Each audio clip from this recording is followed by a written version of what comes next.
wabarakatuh. Saudaraku semua tanpa terkecuali, saya sekarang berada di Jakarta mengikuti Ijtima Ulama. Saya dapat kabar baru 5 menit yang lalu, Bunda Neno Warisman, salah satu pejuang ganti presiden 2019 ganti presiden, hari ini ditahan di Batam oleh ormas, ya, oleh ormas atau oleh massa atau apa, saya nggak usah ngomong. Anda tahu sendiri, tebak sendiri, ikuti beritanya di media sosial. Begitulah, itu yang namanya radikal. Jadi antum semua Anda nggak usah nuduh saya radikal, nggak usah nuduh mahasiswa radikal, nggak usah nuduh siapa-siapa radikal. Kami ini konstitusi, kami damai, kami baik. Oke, saya kalau tak teruskan emosi, intinya Bunda Neno Warisman sekarang tertahan di bandara di Batam, nggak bisa keluar.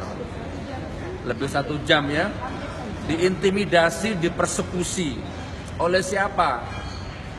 Ya, tebak sendiri, ikuti media sosial.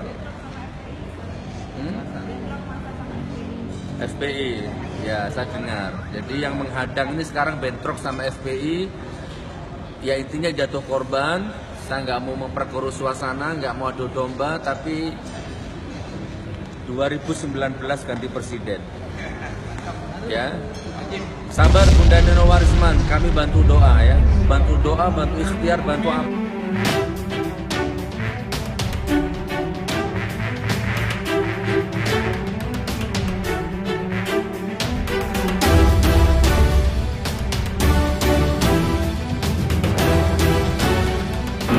Assalamualaikum warahmatullahi wabarakatuh. Seluruh masyarakat Indonesia dan khususnya saudara-saudara saya, saudara-saudara kami di Batam yang sudah menunggu untuk kita deklarasi.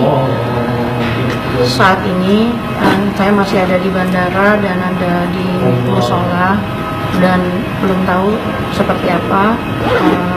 Di luar konon katanya masa yang menolak kehadiran saya tidak bisa dibubarkan. Tadi waktu turun dari pesawat, saya heran kok di Garbarata banyak banget orang motret-motret gitu, ngambil foto. Saya sampai jengah gitu kan, apa sih gitu, tapi saya masih belum ngeh. Pas sudah sampai di X-ray, terus ada petugas, ada bapak dari Polda, pokoknya beliau mengatakan ini keadaan nggak aman. Terus loh, nggak aman kenapa, kata saya. Terus saya diminta masuk ke dalam ruangan, tapi di ruangan itu kok saya difoto-foto lagi. Nah saya kan jadi jengah.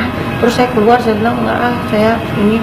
Nah ketika saya keluar berapa langkah, terus ada orang nendang, terus hiruk pikuk harus kayak itu kayak ada kerusuhan kecil gitu.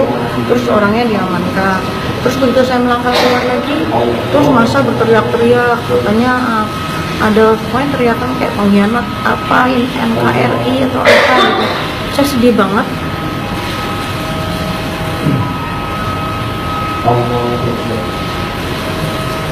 Saya sedih sekali ya, karena kan sebenarnya kita ini satu hal ya, objek vital itu kan nggak boleh ya ada orang massa berkumpul banyak gitu. Dan kenapa mesti kayak gitu. Jadi ya saya sedih karena kayak ada yang janggal gitu. Jadi saya juga ya, kita ini warga negara, mau menyuarakan pendapat kita, ekspresi dijamin oleh undang-undang, dan gerakan relawan ganti presiden ini konstitusional, nggak melanggar apa-apa gitu. Kenapa mesti sampai kayak gini sih gitu. Sekarang kita masih di bandara dan ada beberapa orang berusaha untuk katanya ada anggota DPRD mau tolong lewat belakang gitu. Jadi kayak apa ya, kayak sesuatu yang mengerikan gitu. Nah, mudah-mudahan masyarakat Batam terutama mengetahui dan lihat ini, bahwa saya dan teman-teman sangat bersungguh-sungguh ingin hadir dan datang dan tidak surut. Insya Allah kita akan tetap bertemu dan mudah-mudahan aparat, pihak pengaman bisa berlaku baik dan baik semuanya. Assalamualaikum warahmatullahi wabarakatuh.